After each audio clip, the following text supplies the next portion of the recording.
2021 Honda Civic versus the 2021 Toyota Corolla. Which is the best affordable compact car? That's what we're going to find out. Welcome to Car Help Corner, where we help you, the consumer, master the process of car buying and car ownership. If you're in the market for a small, affordable compact car, then you'd be hard-pressed to do much better than the Honda Civic or the Toyota Corolla. These are the two best-selling compact cars in the North American market, and there's a very good reason for that. Both the Civic and Corolla have built outstanding reputations for amazing reliability, design, and value for money. So if you're looking for a well-designed compact car, you really can't do much better than these two choices. If you want to know everything there is to know about both the Honda Civic and Toyota Corolla to help you with your buying decision, then make sure to stick around to the end of this video. Now, although you can get both the Civic and Corolla in two different body styles, you can get them as either a four-door sedan or a hatchback. I'm going to focus on the sedan versions for this video just to simplify things, and because the sedans are the far more popular choices in North America. So let's start with the Honda Civic, which is nearing the end of its current generation, which came out back in 2016 and is about to be replaced with an all-new design for the 2022 model year.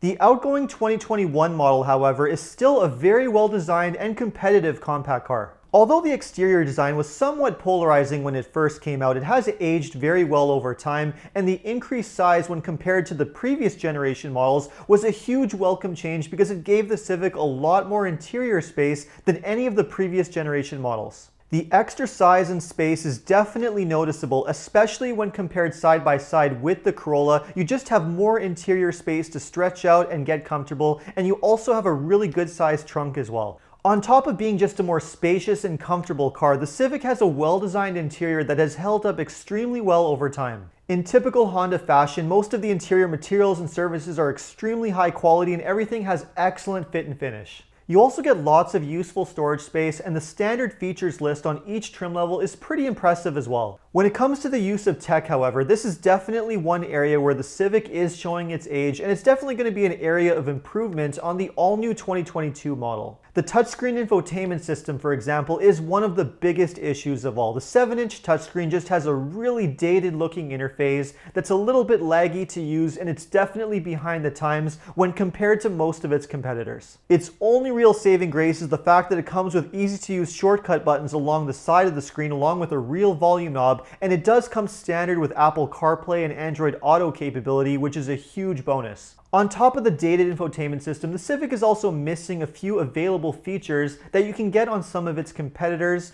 like a head-up display, a digital gauge cluster, and even a heated steering wheel. When it comes to safety, however, the Civic is definitely up to date with active safety technology, and it comes standard with lots of great safety features. Every version of the Civic comes standard with Honda Sensing, which gives you active safety features such as forward collision warning with automatic emergency braking, lane departure warning, and adaptive cruise control. Although blind spot monitoring is not available on the Civic, you do get Honda's Lane Watch system, which gives you a live camera feed on the screen of what's in your right side blind spot, but it only shows you the passenger side and not the driver's side. When it comes to drivetrains, the Civic gives you two different choices. Most trim levels come with the standard naturally aspirated 2-liter 4-cylinder engine that makes 158 horsepower, and it comes matched to a continuously variable CVT transmission. The highest trim level, however, swaps in a turbocharged 1.5-liter 4-cylinder engine that makes 174 horsepower, and more importantly, a lot more torque, which gives you much better power and acceleration. Although the extra performance of the 1.5 turbo is definitely addictive and you do get better fuel economy, I would probably still skip out on it and stick with the base 2-liter engine. Turbocharged engines are just more complicated by design, and Honda's 1.5 turbo does have some history of issues such as oil dilution, which could lead to problems down the road. So if you want the best reliability and you're planning to buy a Civic to hold on to for the long term, your best bet is to stick with the naturally aspirated 2-liter engine, which will probably give you a far lower cost of ownership. It might not have as much power as the turbo, but the performance is still more than adequate, and it should give you really reliable performance for a very long time. Like I touched on in the beginning of the video, reliability is one of the key reasons why so many people decide to go with the Civic. It has an outstanding reputation for amazing build quality and low running costs. It's a car that you can buy and hold on to for 10 years or more without having any major issues. That outstanding reputation for reliability also gives the Civic amazing resale value, which means that you're going to get a lot of money back on the back end if you decide to sell the car just 5 years down the road or even 10 years down the road. It's an extremely desirable car on the used car market. Now, of course, a lot of these things also apply to the Toyota Corolla, which, like the Civic, has an amazing reputation for its build quality and reliability, has amazing resale value as well, and excellent value for money. The Corolla received a full redesign for the 2020 model year, so the current version is much more modern and updated when compared to the outgoing 2021 Civic. Like the Camry and RAV4, the Corolla gives you two different looks depending on which version you go with. If you go for the regular LE and XLE models, for example, you do get a more conservative exterior design, but if you go for the SC or XSC models, you get a few sporty exterior touches for a more aggressive overall look. Size-wise, the Corolla is a little bit on the smaller side when compared to the Civic, which means you don't have nearly as much interior space or trunk space. If you're okay with the size and interior space, however, the Corolla does have a really well-designed interior with easy-to-use straightforward controls. In terms of the infotainment, you get a choice between either a 7-inch or an 8-inch touchscreen, which doesn't look a whole lot better than the one in the Civic, but it is easy to use with a straightforward menu structure, and it does come standard with both Apple CarPlay and Android Auto connectivity. The Corolla does seem to offer a few extra features when compared to the Civic, and you do have equally good fit and finish and good quality materials used throughout. Like the Civic, another huge bonus with the Corolla is that you get lots of standard active safety technology on every trim level. Toyota Safety Sense 2.0 includes active safety features like forward collision warning with automatic emergency braking, lane keep assist and lane departure warning, and adaptive cruise control. If you go for a higher trim level, you also get blind spot monitoring with rear cross traffic alert. As for drivetrains, the Corolla gives you a choice between either a 1.8 liter or a 2 liter naturally aspirated 4-cylinder engine, both of which come matched to a continuously variable CVT transmission.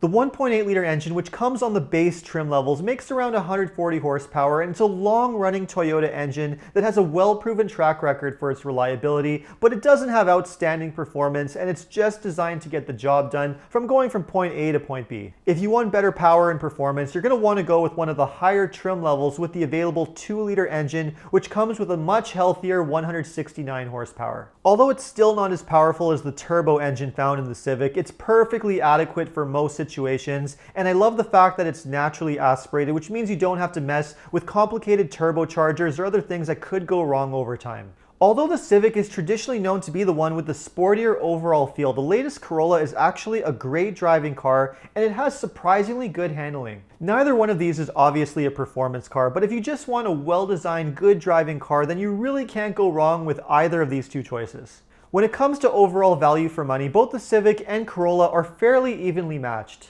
The Civic sedan has an MSRP that ranges from around $23,000 up to around $29,000 Canadian, depending on which trim level you go with. The Corolla is priced a little bit more aggressively, with a starting MSRP of around $20,000 that stretches up to around $28,000 depending on the trim level. The Corolla has the added bonus of being available with an optional hybrid drivetrain, which has a price range from $25,000 to $27,000 Canadian depending on the options. Now, although the Civic doesn't offer a hybrid option like the Corolla, Honda does make a small hybrid car which they call the Insight, which is basically just a Civic hybrid with a different name. The Insight, however, does have a higher price tag than both the Civic and Corolla, so if you're looking for the hybrid powered option to save money on gas, then your best bet is probably going to be to go with the Corolla Hybrid, which does have a much lower price. Overall, you really can't go wrong choosing between these two cars, and it really just comes down to personal preference and price more than anything else. Like I mentioned earlier in the video, although there's an all-new 2022 Civic that's going to be available soon, don't discount the outgoing 2021 model, especially if you can get an amazing deal on one.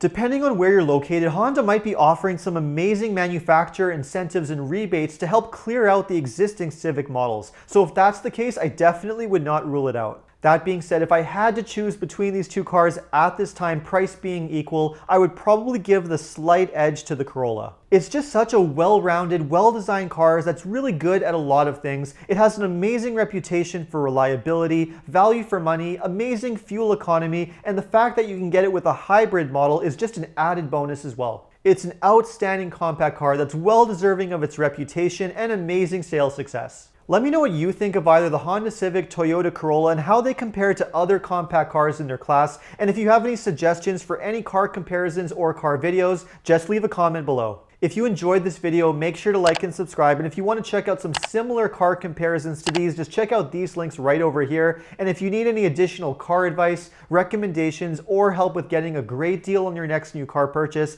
just check out carhelpcanada.com. Their team of experts would be happy to help you out. Thanks for watching. See you next time.